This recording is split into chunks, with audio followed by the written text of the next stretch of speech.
तो hello students, कल हम लोगों ने पहला चैप्टर जो कि है बेसिक कंसेप्ट्स ऑफ केमिस्ट्री वो स्टार्ट किया था और हमने कुछ लॉज पढ़े थे केमिकल कॉम्बिनेशन के। ओके, और लास्ट में हमने पढ़ा था क्या, एवोगैड्रो हाइपोथेसिस। आई होप आपको अच्छे से समझ आया होगा ये। ठीक है, तो आज यहां से हम लोग स्टार्ट करते हैं। एवोगैड्रो हाइपोथेसिस क्या था कि at same temperature and pressure equal volume of all the gases contains equal number of molecules। Berzelius ने जो गलती कर दी थी क्या थी, इक्वल नंबर ऑफ एटम्स बोल के। क्यों, बाद में पता लगा कि जब इस रिएक्शन को कोई एक पर्टिकुलर रिएक्शन लेता है, ठीक है, ये दो एटम को अगर मैं वन एटम करूं तो इन सबको डिवाइड करना पड़ेगा, तो ये हो जाएगा हाफ एटम, ये हो जाएगा हाफ एटम। इसका मतलब आप एटम को डिवाइड कर रहे हो, but atom is indivisible according to Dalton's atomic theory. Atom को तो आप काट नहीं सकते हो ना, तो इसलिए बर्जीलियस भाई साहब का हाइपोथेसिस क्या हो गया, फेल हो गया। तो फिर उसका फायदा किसने उठा लिया, एवोगैड्रो ने। तो उन्होंने एटम की जगह क्या कर दिया, मॉलिक्यूल लिख दिया, एटम को रिप्लेस कर दिया किससे, मॉलिक्यूल वाले टर्म से। तो क्या बोला कि at same temperature and pressure equal volume of all the gases contain equal number of molecules. और एवोगैड्रो भाई साहब छा। तो आज हम लोग क्या करने वाले हैं, आज हम लोग यहां से थोड़ा सा आगे स्टार्ट करने वाले हैं। तो अपने अपनी नोटबुक ओपन करो, तब तक मैं मिटा लेता हूं। नोटबुक ओपन करो, समझना पहले अच्छे से और उसके बाद नोट्स बनाना। ओके, चलो। तो एवोगैड्रो हाइपोथेसिस है, इसके बाद हम लोग क्या पढ़ने वाले हैं, एप्लीकेशन पढ़ने वाले हैं। किसकी, एवोगैड्रो हाइपोथेसिस की। क्या पढ़ने वाले हैं, कुछ एक एप्लीकेशन, बड़ी इंपॉर्टेंट एप्लीकेशन। तो क्या लिख रहा हूं यहां पर, एप्लीकेशंस ऑफ एवोगैड्रोस हाइपोथेसिस। बड़ी इंपॉर्टेंट एप्लीकेशन है ये, एप्लीकेशंस ऑफ एवोगैड्रोस हाइपोथेसिस। ठीक है, एक एक करके अच्छे से डिटेल में हम लोग समझते हैं। तो जो पहला एप्लीकेशन है एवोगैड्रोस हाइपोथेसिस का, वो कौन सा है, एटॉमिसिटी। कौन सा है, एटॉमिसिटी ऑफ ए गैस। अब बात यह है कि कोई भी मॉलिक्यूल हमको दिया हो तो उस मॉलिक्यूल में जो टोटल नंबर ऑफ एटम्स होते हैं वो क्या होता है, उसका एटॉमिसिटी होता है। किसी मॉलिक्यूल में जो टोटल नंबर ऑफ एटम्स होते हैं वो क्या होता है, उसका एटॉमिसिटी। जैसे हमने एवोगैड्रो हाइपोथेसिस में पढ़ा था ना, हाफ मॉलिक्यूल इज डिविजिबल। तो molecule is divisible into atoms और आयंस। तो एक मॉलिक्यूल में जो टोटल नंबर ऑफ एटम्स होंगे that is known as the atomicity of the molecule. ठीक है, अब देखो ध्यान से, क्या ये total number of atoms in a molecule. बड़ा ही बेसिक सी बात बता रहा हूं आपको मैं, इन ए मॉलिक्यूल। फॉर एग्जांपल, कुछ एक एग्जांपल ले लेते हैं। ठीक है, तो यहां पे मॉलिक्यूल का एग्जांपल ले लेते हैं और यहां उसकी क्या ले लेते हैं हम लोग, एटॉमिसिटी ले लेते हैं। ठीक है, जैसे मान लो आपको एक एग्जांपल दे रखा है, जैसे CO2 गैस ले लो। ये जो कार्बन डाइऑक्साइड गैस का एक मॉलिक्यूल है, इस एक मॉलिक्यूल में आपको कितने एटम दिखाई दे रहे हैं, एक कार्बन का एटम दिखाई दे रहा है और दो ऑक्सीजन के एटम दिखाई दे रहे हैं। तो टोटल नंबर ऑफ एटम्स कितने हो गए, 3 हो गया। तो CO2 का जो एटॉमिसिटी है वो कितना हो गया, 3 हो गया, सिंपल। सिमिलरली मान लो आपको दे दे मीथेन CH4, तो एक कार्बन एटम और 4 हाइड्रोजन एटम, टोटल कितना हो गए, 5। तो एटॉमिसिटी कितना हो गया, 5। मान लो आपको बोल दिया इन्होंने क्या, SO3 सल्फर ट्राइऑक्साइड गैस, एक सल्फर 3 ऑक्सीजन, टोटल कितने हुए, 4। एटॉमिसिटी हो गया 4। मान लो इसने आपको दे दिया क्या, CH3COOH, क्या नाम है इसका, एसिटिक एसिड। अब एसिटिक एसिड में टोटल नंबर ऑफ एटम कितने हुए, 1 और 3 4 5 6 7 8। तो टोटल कितने हुए, 8 एटम्स हुए। एटॉमिसिटी कितना हो गया, 8 हो गया। सिमिलरली मान लो आपको गैस दे दे, कौन सा, SO2 दे दे। मान लो SO2 का एटॉमिसिटी कितना हुआ, 1 और 2 3 हो गया, एंड सो ऑन। कोई भी मॉलिक्यूल दे, उस मॉलिक्यूल में जो टोटल नंबर ऑफ एटम्स है उसका एटॉमिसिटी होता है। मान लो आपको एक एग्जांपल और दे दे, जैसे मान लो इसने ग्लूकोज दे दिया C6H12O6। तो ग्लूकोज का एटॉमिसिटी कितना होगा, तो ग्लूकोज के एक मॉलिक्यूल में 6 एटम तो है कार्बन के, 12 एटम है हाइड्रोजन के और 6 एटम है ऑक्सीजन के। तो टोटल कितना हो गया, 6 + 12 + 6 कितना आ गया, 24।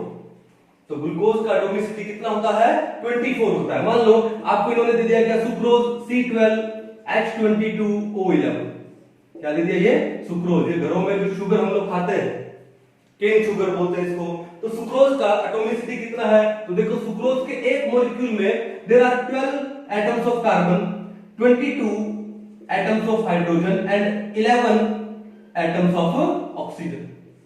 तो टोटल कितना हो गया, 22 प्लस में 11 33 एंड 33 प्लस में 12 कितना हो गया 45। तो भैया सुक्रोज का जो एटॉमिसिटी है वो 45 है। कितना है, 45 है। समझ जाओगे। मान लो आपको एक सिंपल सी गैस दे दे HCl, हाइड्रोक्लोरिक एसिड, गैस इस फॉर्म में है, तो HCl का एटॉमिसिटी कितना हो जाएगा, 2। एक हाइड्रोजन है, एक क्लोरीन है, 2। सिंपल। मान लो और एग्जांपल ले लेते हैं, जैसे आपको दे दिया N2O5, तो N2O5 का नाइट्रोजन पेंटाऑक्साइड का एटॉमिसिटी कितना हो गया, 2 और 5 कितना हो गया, 7 हो गया। कितना हो गया, 7। और कोई गैस ले लो, मान लो कोई एक गैस का एग्जांपल सोचो, जैसे मान लो हमने कोई गैस क्यों, कोई और एग्जांपल ले, जैसे Cl2O7, Cl2O7 ये ले लिया हमने, तो ये लेंगे तो इसके अंदर टोटल कितने एटम्स हैं, 2 और 7 9। तो किसी एक मॉलिक्यूल में जो टोटल नंबर ऑफ एटम्स होते हैं that is known as atomicity of that molecule, atomicity of that molecule. तो पहला तो एप्लीकेशन एवोगैड्रो हाइपोथेसिस का क्या था, एटॉमिसिटी का था। बड़ा ही सिंपल है बट पता तो होना चाहिए। ठीक है, क्लियर है। चले आगे, इसको उतार दीजिए। अब जो दूसरा एप्लीकेशन है बहुत ही ज्यादा इंपॉर्टेंट है भाई, आपके आगे आने वाले चैप्टर्स में बहुत काम आएगा। क्या है ये, रिलेशन बिटवीन किसमें, मॉलिक्यूलर वेट। देखो मॉलिक्यूलर वेट बोलूं या मॉलिक्यूलर मास बोलूं एक ही बात है। अब आपके माइंड में आ रहा होगा कि सर मास और वेट दे आर तो डिफरेंट थिंग्स।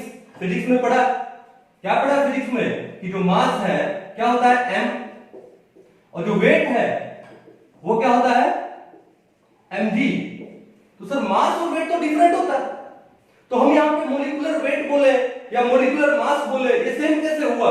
तो ये बात ऐसा है देखो कि जो लाइट पार्टिकल्स होते हैं, माइक्रोस्कोपिक पार्टिकल्स होते हैं, अब उन माइक्रोस्कोपिक पार्टिकल्स के ऊपर ग्रेविटी का उतना इफेक्ट नहीं पड़ता। माइक्रोस्कोपिक पार्टिकल्स पे ग्रेविटी का उतना इफेक्ट नहीं पड़ता। ग्रेविटी का इफेक्ट ज्यादा किस पे पड़ता है, मैक्रोस्कोपिक पार्टिकल पे पड़ता है। किस पे पड़ता है, मैक्रोस्कोपिक पार्टिकल पे।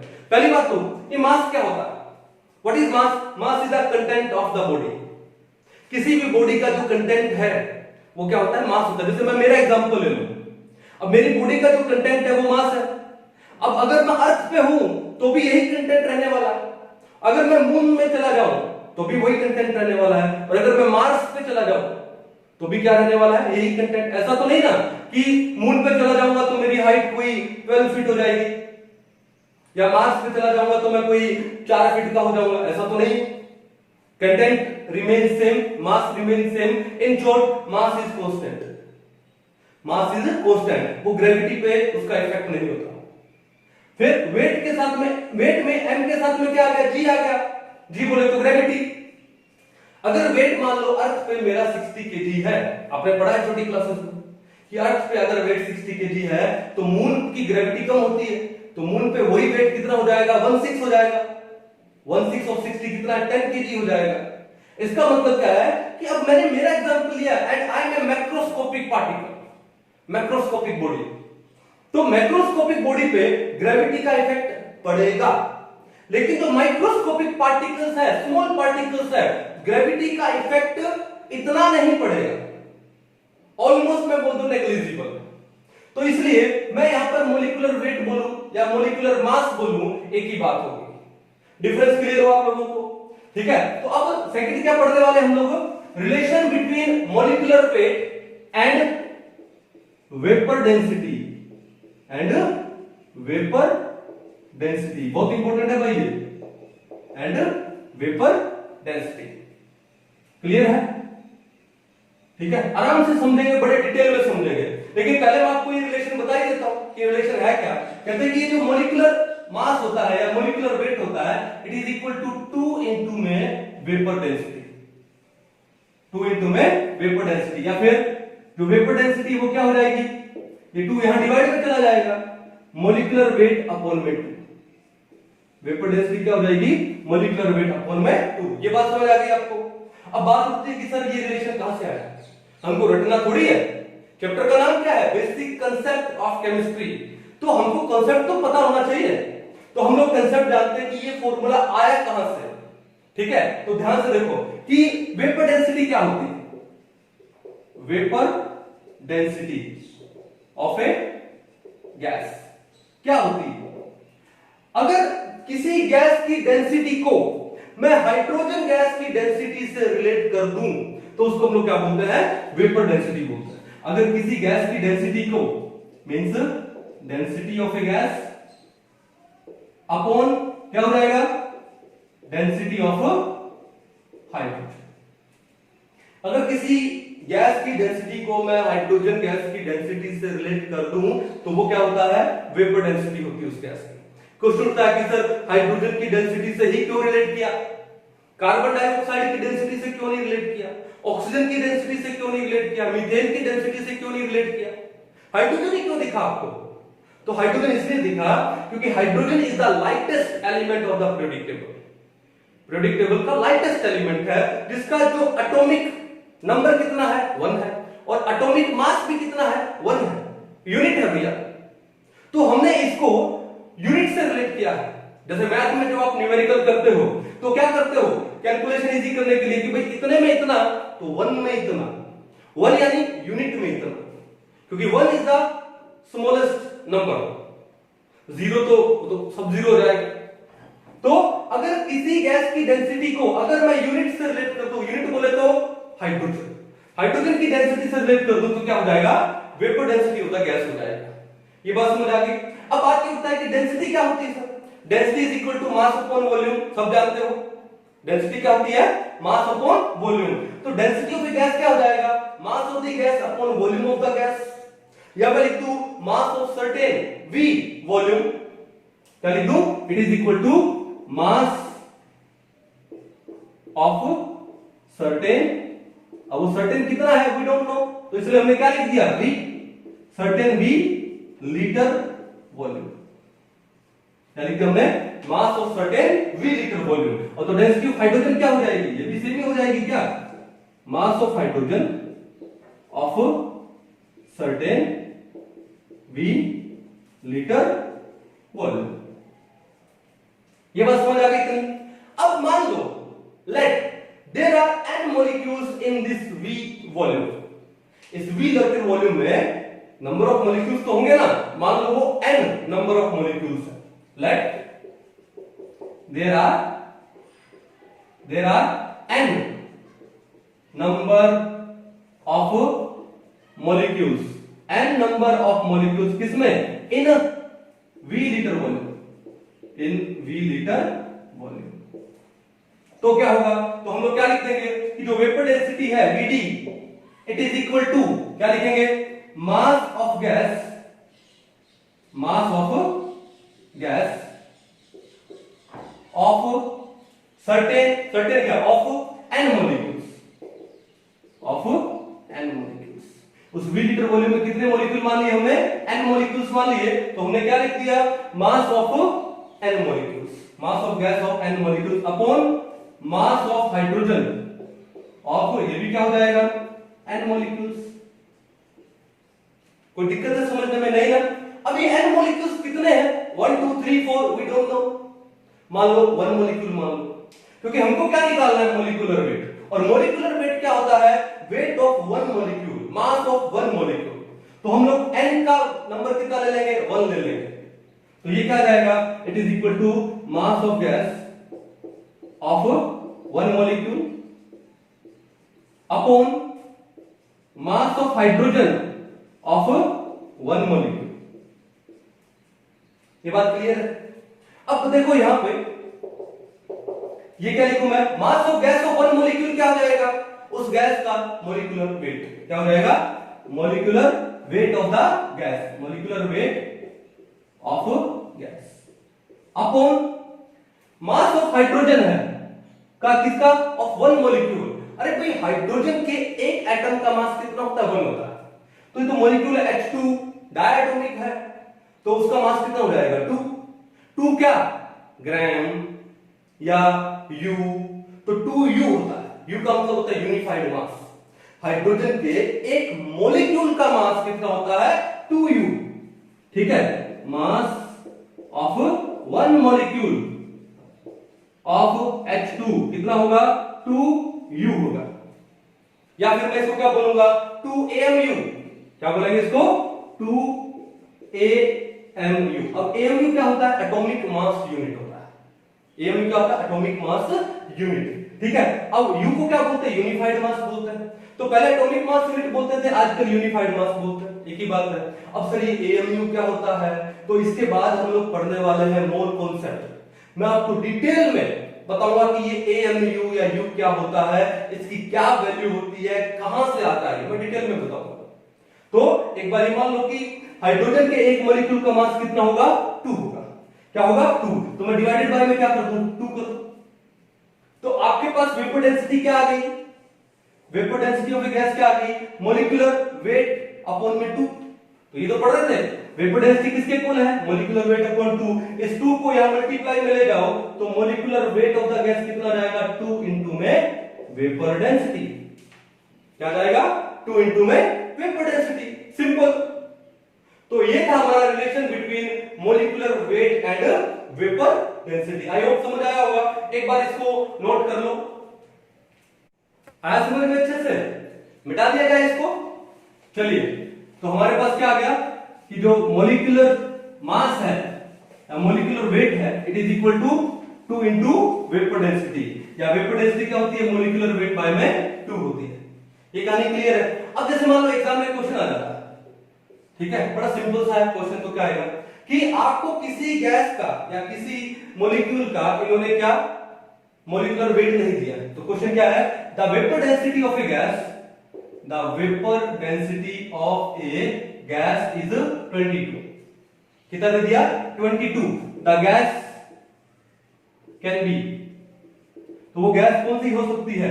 आपको ऑप्शन दे दिया, जैसे मान लो एक ऑप्शन दे दिया N2O, एक आपको दे दिया यहां पर क्या? NO2, फिर आपको दे दिया क्या? CO2, एक आपको दे दिया कौन सा? CO, एक आपको दे दिया मान लो कौन सा? सपोज करो मीथेन दे दिया CH4 एक्सेट्रा।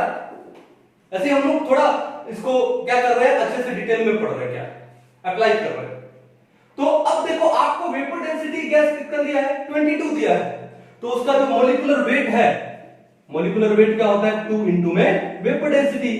तो 2 इंटू वेपर डेंसिटी कितना दिया? 22। कितना हो जाएगा? 44। तो मॉलिक्यूलर वेट कितना हो गया? 44। अब इन जो गैसेस आपको दी है उसका मॉलिक्यूलर वेट निकाल लो, जिसका 44 आए वो आंसर है। अब देखो नाइट्रोजन का एटॉमिक वेट कितना होता है? 14। तो 2 का कितना होगा? 28, प्लस में ऑप्शन का होता है 16। तो 28 प्लस में 16 कितना हुआ? 44। कितना हुआ? 44। तो ये गैस होगी। फिर नाइट्रोजन का 14, एक ऑक्सीजन का 16, 2 का कितना हुआ? 32। टोटल कितना आया? ये आपका टोटल कितना आ गया? 46 आ गया। कितना आ गया टोटल? 46। तो ये नहीं होगा। कार्बन का 12 होता है, एक ऑक्सीजन का 16, 2 का 32, 32 प्लस में 12 कितना आएगा? 44 होगा। कार्बन का 12, एक ऑक्सीजन का 16, टोटल कितना हुआ? 28, मतलब ही नहीं। कार्बन का 12 और 4 हाइड्रोजन का 4, टोटल कितना होगा? 16 होगा, ये भी नहीं होगा। तो कौन कौन सी गैस आ गई? N2 and CO2। तो अगर आपको किसी गैस का मॉलिक्यूलर वेट ना दिया जाए, लेकिन अगर उसने वेपर डेंसिटी दे दी तो कोई दिक्कत नहीं, आपका काम हो गया कि वेपर डेंसिटी को 2 से मल्टीप्लाई कर दो, मॉलिक्यूलर वेट आ जाएगा। क्लियर है? अब आपको मान लो बोल दे कि C3H8 है, क्या नाम है इसका? प्रोपेन। तो इसका वेपर डेंसिटी कितना होगा? तो प्रोपेन का मॉलिक्यूलर वेट निकाल लो, कितना होगा? 12 इंटू 3 36, प्लस में 8 कितना होगा? 36 प्लस 8 कितना हो गया? 44। 36 प्लस में 8 कितना हो गया? 44। ये 44 क्या है इसका? ये 44 है इसका मॉलिक्यूलर वेट। तो आपको क्या निकालना है? Vapour density. मॉलिक्यूलर वेट की हाफ कर दो, कितना हो जाएगा? 22। सिंपल। आया कॉन्सेप्ट समझ में? ठीक है, तो ये था हमारा कौन सा relation between molecular weight and vapour density. Molecular weight and vapour density. तो कितने एप्लीकेशन पढ़े हम लोगों ने? 2, और दोनों इंपॉर्टेंट है। पहला तो सिंपल था, लेकिन दूसरा बड़ा इंपॉर्टेंट है। अब तीसरा एप्लीकेशन और भी इंपॉर्टेंट है। तीसरा एप्लीकेशन क्या है, रिलेशन बिटवीन मोलर वेट या molar mass and volume relation between molar mass and volume. Molar mass क्या होता है, मास वन मोल का जो मास है उसको बोलते हैं मोलर मास। अब ये मोल क्या होता है पढ़ेंगे आने वाले मोल कॉन्सेप्ट में। देखिए एक बार इसके बीच में रिलेशन पढ़ते हैं क्या है, तो देखो अभी थोड़ी देर पहले हम लोगों ने क्या पढ़ा था कि जो मोलिकुलर वेट होता है वो किसके इक्वल होता है, 2 into में वेपर डेंसिटी। ठीक है, क्या पढ़ा था हमने, molecular weight is equal to 2 into में क्या पढ़ा था, वेपर डेंसिटी।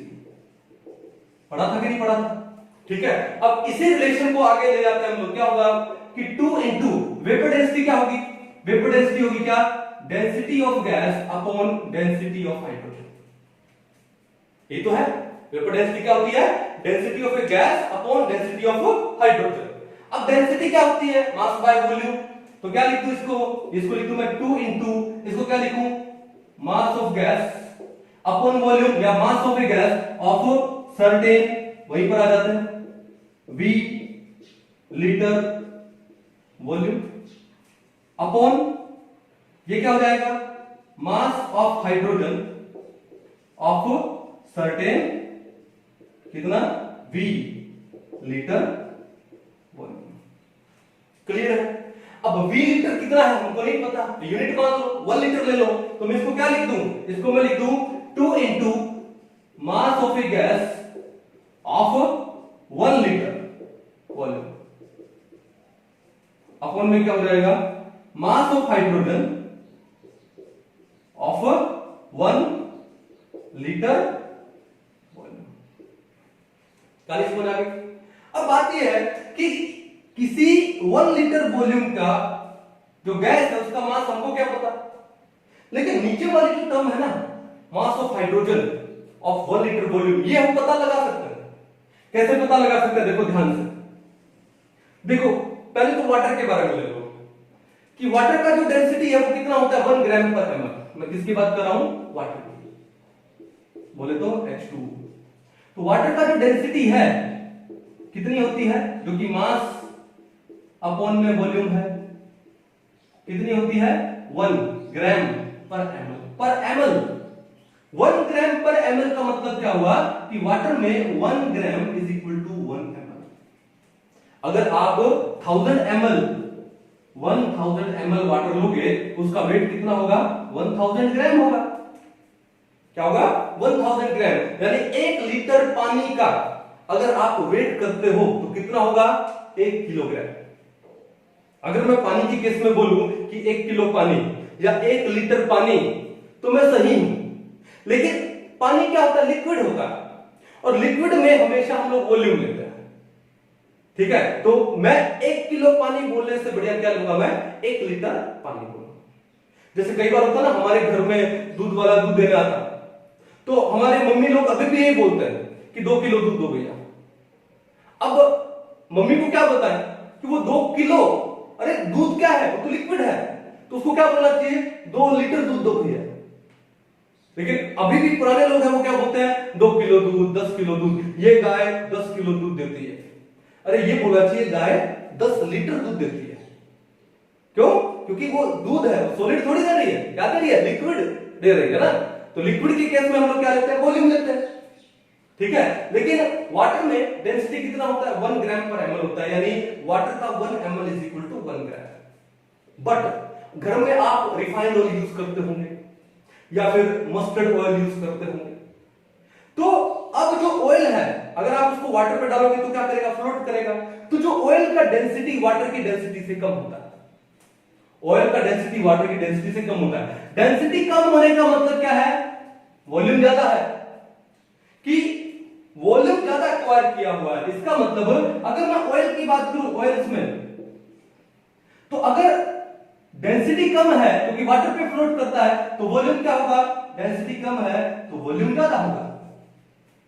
वॉल्यूम ज्यादा होने का मतलब कि ऑयल्स में जो 1000 ml है, क्या वो 1000 ग्राम के इक्वल है, नहीं, क्योंकि वॉल्यूम ज्यादा है, किससे, मास, तो अगर 1000 ml यानी 1 लीटर में ऑयल लेके आता हूं, अगर मैं उसको वेट करूंगा तो 1 किलो नहीं आएगा, 1 किलो से बिलो आएगा। आप कभी एक काम कीजिए, कभी सुपरमार्केट में या मार्केट में कभी जाते हो, कोई 1 लीटर का ऑयल का पैकेट लेके आते हो, तो उसके पीछे ध्यान से देखना, उसका वेट लिखा होगा। कईयों में होता है कुछ 928 ग्राम्स, कईयों में कुछ 927 ग्राम्स, कुछ इस टाइप का लिखा होता है। लाए तो आप 1 लीटर, लेकिन उसका वेट क्या है, कम है। क्यों? क्योंकि ऑयल का डेंसिटी कम होता है। ये बात तो आप समझते हो।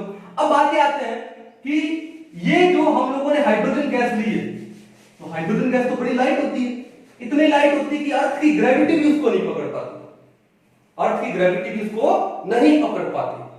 तो मास क्या है, कम है। तो हाइड्रोजन का केस लेता हूं H2 का, तो H2 में डेंसिटी क्या है, मास बाय वॉल्यूम है। तो भैया हाइड्रोजन की जो डेंसिटी होती है ना, डेंसिटी होती है हाइड्रोजन की, कितनी होती है, 0.00089 ग्राम पर ml, 0.00089 ग्राम पर ml। अरे वाटर की भी 1 ग्राम पर ml होती है, बोले तो वाटर से बहुत ही कम है। क्योंकि हाइड्रोजन क्यों है, क्योंकि हाइड्रोजन एक बहुत ही लाइट गैस है, अर्थ की ग्रेविटी भी नहीं पकड़ पाती, इतनी डेंसिटी कम है उसकी। अब देखो ध्यान से, अब बात यह है, क्या बोला, ग्राम पर ml, ठीक है ना। इसका मतलब क्या है, इसका मतलब है कि 1 ml of hydrogen is equal to कितना वेट होगा, 0.00089 ग्राम वेट होगा। ये तो होगा। हम लोगों ने यहां पे क्या लिया है कि मास of hydrogen of 1 litre volume, हमारे पास है 1 ml, तो 1 लीटर में कितने मिलीलीटर होते हैं, 1000। अगर 1 मिलीलीटर हाइड्रोजन का वेट इतना है, तो 1000 मिलीलीटर हाइड्रोजन का वेट कितना होगा भाई, इसको मल्टीप्लाई कर देंगे 1000 से, इसको क्या करेंगे 0.00089 इंटू में 1000 मल्टीप्लाई करेंगे, तो 1 2 3 0 है, तो ये पॉइंट यहां से उठ के 1 2 3 कहां चला जाएगा, यहां पर चला जाएगा। तो कितना आ जाएगा, 0.089 ग्राम आ जाएगा। ठीक है, 1 litre H2 is equal to 0.089 gram. तो 1 लीटर H2 का जो मास है वो कितना है, 0.089 ग्राम है। खाली समझ आ गई। तो क्या लिखेंगे, हम लिखेंगे 2 इंटू क्या लिखेंगे, mass of a gas of 1 litre volume upon में हाइड्रोजन के 1 लीटर का मास कितना आ गया, 0.089 ग्राम आ गया, इतना मास आ गया। कहानी समझ आ गई। अब आती है कि जब आप 2 को 0.089 ग्राम से डिवाइड करते हो, 2 को 0.089 से डिवाइड करते हो, तो वो जो वैल्यू है, वो वैल्यू आपके पास कितनी आती है, वो आती है 22.4। क्या आती है, 22.4। ठीक है। अब बात ये देखो, ये भी मास था, ये भी मास था, कैंसिल आउट हो। तो 22.4 इंटू में क्या आया, इंटू आया मास ऑफ गैस ऑफ 1 लीटर। क्या है आपके पास, ये mw आया ना, क्या आपके पास ये mw। अब इसको थोड़ा आगे सोल्व करते हैं, आगे क्या सोल्व करें। अब देखो ये 22.4 को अगर आप 1 से मल्टीप्लाई करोगे तो क्या आएगा, 22.4। तो क्या मैं 22.4 into mass of gas of 1 litre को लिख दूं कि मास of gas of 22.4 litre.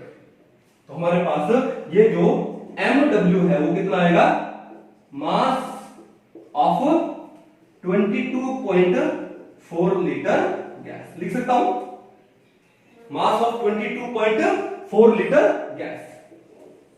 Clear है, ये आया हमारे पास। अब बात यह है कि जो 22.4 लीटर गैस का मास कब, जब हम लोग ले लेते हैं क्या, एसटीपी। एसटीपी का मतलब क्या है, standard temperature and pressure. STP का मतलब क्या है, स्टैंडर्ड टेम्परेचर एंड प्रेशर। अब स्टैंडर्ड टेम्परेचर कितना होगा, यहां लिख देता हूं, एसटीपी क्या होती है, स्टैंडर्ड टेम्परेचर एंड प्रेशर, यानी टेम्परेचर और प्रेशर की standard value of standard value. तो उसमें जो टेम्परेचर है वो कितना होता है, 0 डिग्री सेल्सियस, बोले तो 273 केल्विन। हालांकि 0 डिग्री सेल्सियस 273.15 केल्विन होता है। तो 0.15 हम लोग नहीं लिखते ताकि हमारे कैलकुलेशन में थोड़ा सा क्या हो जाए, इजी हो जाए, कैलकुलेशन में थोड़ा सा इजी हो जाए। तो हम लोगों ने क्या लिया टेम्परेचर एसटीपी पे 0 degree Celsius which is equal to 273 kelvin, और जो प्रेशर है वो क्या ले लिया हम लोगों ने, एटमॉस्फेरिक प्रेशर, और एटमॉस्फेरिक प्रेशर कितना होता है, 1 एटमॉस्फेयर, क्या होता है, 1 एटमॉस्फेयर। तो कहते हैं कि एसटीपी पे तो 22.4 लीटर गैस का जो मास होगा वो क्या 1 मोल के इक्वल होगा, या किसी गैस का जो मोलर मास है, किसी गैस का मोलर मास है, क्या पढ़ रहे थे हम लोग, मोलर मास, उसका वॉल्यूम कितना होगा 22.4 लीटर होगा। कंडीशन कौन सी है, एसटीपी पे, हर किसी टेम्परेचर प्रेशर पे नहीं, ठीक है। तो ये हमारा रिलेशन आ गया किसके बीच में, मोलर मास में आ गया, और इसमें तो मैं क्या लिख दूं यहां पे कि जो मोलर वेट है या मोलर मास है it is equal to 22.4 litre, कब, at STP. Molar mass of a gas is equal to 22.4 litre at STP, ठीक है। एसटीपी अगर नहीं दिया हो तो 22.4 लीटर के इक्वल नहीं है।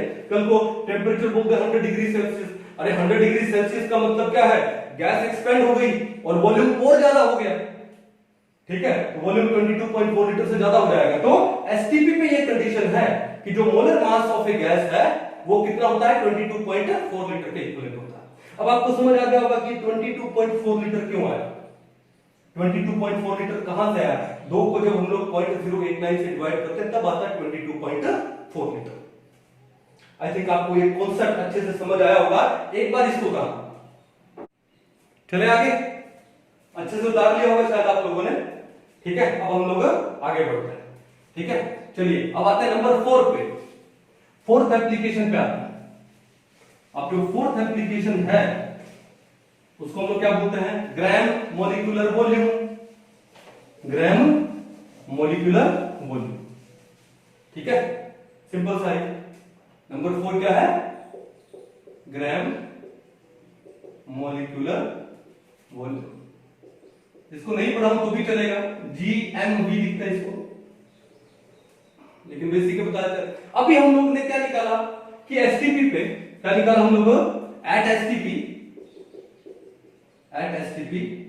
ठीक है, 1 मोल ऑफ अ गैस या कोई भी गैसीय सब्सटेंस है अपने पास, एट एसटीपी 1 मोल ऑफ ए गैसीय सब्सटेंस का वॉल्यूम कितना होता है, 22.4 लीटर होता है। तो भैया इसी वॉल्यूम को the volume of 1 mole of a gaseous substance at STP is known as gram molecular volume. क्या, the volume of 1 mole of a gaseous substance at STP उसको हम लोग क्या बोलते हैं, ग्राम मोलिकुलर वॉल्यूम। सिंपल, वही तो था, ठीक है। अब देखो हाइड्रोजन का केस में दोबारा से निकाल लेते हैं। देखो तो डेंसिटी ऑफ हाइड्रोजन कितनी है बताओ, डेंसिटी ऑफ H2 कितनी है, 0.00089 ग्राम पर एमएल, ये हाइड्रोजन की डेंसिटी है, ठीक है ना। यानी मैं बोल दूं कि हाइड्रोजन का इतने gram is equal to 1 ml. चलो लिखते हैं इसको, क्या लिखते हैं, इसका मतलब क्या हुआ कि 0.00089 ग्राम हाइड्रोजन ऑक्यूपाइज क्या ऑक्यूपाई कर रहा है, 1 ml वॉल्यूम ऑक्यूपाई कर रहा है। देखो ना 1 ml इज इक्वल टू 0.00089 ग्राम। तो इतने ग्राम हाइड्रोजन ऑक्यूपाइज 1 ml, तो मेरे को बताओ तो 1 ग्राम हाइड्रोजन कितना वॉल्यूम ऑक्यूपाई करेगा, कितना जाएगा, 1 बाय 0.00089 ml ऑक्यूपाई करेगा कि नहीं करेगा, करेगा। अब हाइड्रोजन का फॉर्मूला क्या है, H2, तो H2 का मॉलिक्यूलर मास कितना होगा 2, और मोलर मास कितना हो जाएगा 2 ग्राम। तो फिर मैं लिख दूं 2 ग्राम। अब 2 ग्राम लिखने का मतलब हमने मोलर मास लिखा है, 1 मोल ऑफ हाइड्रोजन का मास लिखा है, पढ़ेंगे मोल कांसेप्ट में। तो 2 ग्राम ऑफ H2 कितना ऑक्यूपाई करेगा, 2 ग्राम का मतलब क्या हुआ, 1 मोल ऑफ H2। 2 ग्राम का मतलब क्या हुआ, H2 का 1 मोल कितना ऑक्यूपाई करेगा, 1 बाय 0.00089 इनटू में क्या कर देंगे 2 कर देंगे, इनटू में क्या कर देंगे 2। ठीक है ना। तो ये कर देंगे तो क्या आएगा, जब 2 को आप इससे डिवाइड करोगे तो क्या आएगा आपके पास, ml में पढ़ रहे हैं ना, तो आपके पास आएगा 22,400 ml। कितना आएगा 22,400 ml, जिसको हम लीटर में कन्वर्ट करेंगे तो 1000 से डिवाइड कर दो, कितना आ जाएगा आपके पास 22.4 लीटर।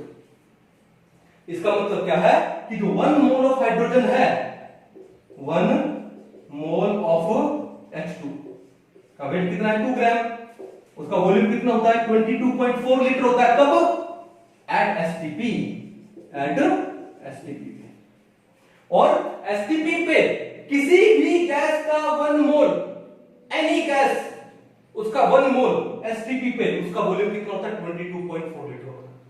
ठीक है, तो क्या लिखा हमने, at STP 1 mole of any gas, चाहे वो हाइड्रोजन हो, चाहे नाइट्रोजन हो, कार्बन डाइऑक्साइड हो, मीथेन हो, HCl हो, SO2 हो, SO3 हो, कोई भी गैस हो एसटीपी पे, उस गैस का 1 मोल हो इज इक्वल टू 22.4 लीटर। इसके इक्वल होता है 22.4 लीटर। और इसी को हम लोग क्या बोलते हैं, gram molecular volume. The volume of 1 mole of a gas या gaseous substance at STP is known as a gram molecular volume। क्या बोलते हैं इसको हम लोग, ग्राम मोलिकुलर वॉल्यूम बोलते हैं। कर पाओगे, कोई इशू नहीं है ना। इसको उतार लो, फिर 2-4 न्यूमेरिकल करते हैं हम लोग। चलो 1-2 न्यूमेरिकल करते हैं, सिंपल से न्यूमेरिकल अभी, क्योंकि अभी कॉन्सेप्ट बड़े इजी है। क्या है, at STP 5.6 litre of a gas weigh 8 gram, then the vapour density of the gas is. देखो आपको सबसे पहले तो ये नोट करना, एसटीपी दिया है तो 5.6 लीटर गैस का वेट कितना है 8 ग्राम।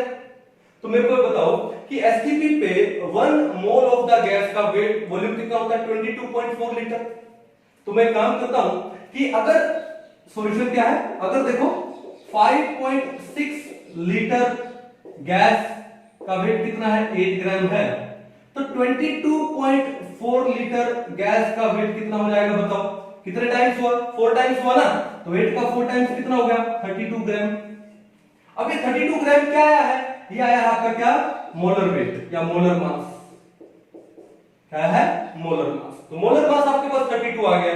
आपको निकालना है क्या, वेपर डेंसिटी। तो भैया वेपर डेंसिटी क्या होती है, वो होती है क्या, मोलर मास बाय में 2, बाय में 2। तो कितना है 32 बाय में कितना हो गया 2, 16 हो गया। कितना हो गया 16, सिंपल, कोई इशू था ही नहीं। अब उसके बाद आगे देखो, एट एसटीपी, तो एसटीपी नोट कर लिया हम लोगों ने, the density of a gas is this 1 gram per ml, then find out its vapour density and molecular mass. निकाल लेंगे। तो आपको किसी गैस का डेंसिटी दिया हुआ है एसटीपी पे और वेपर डेंसिटी निकालनी है, तो भैया मेरे को बताओ कि वेपर डेंसिटी का फॉर्मूला क्या होता है। वेपर डेंसिटी क्या होती है, it is the density of a gas upon density of hydrogen. होती कि नहीं होती।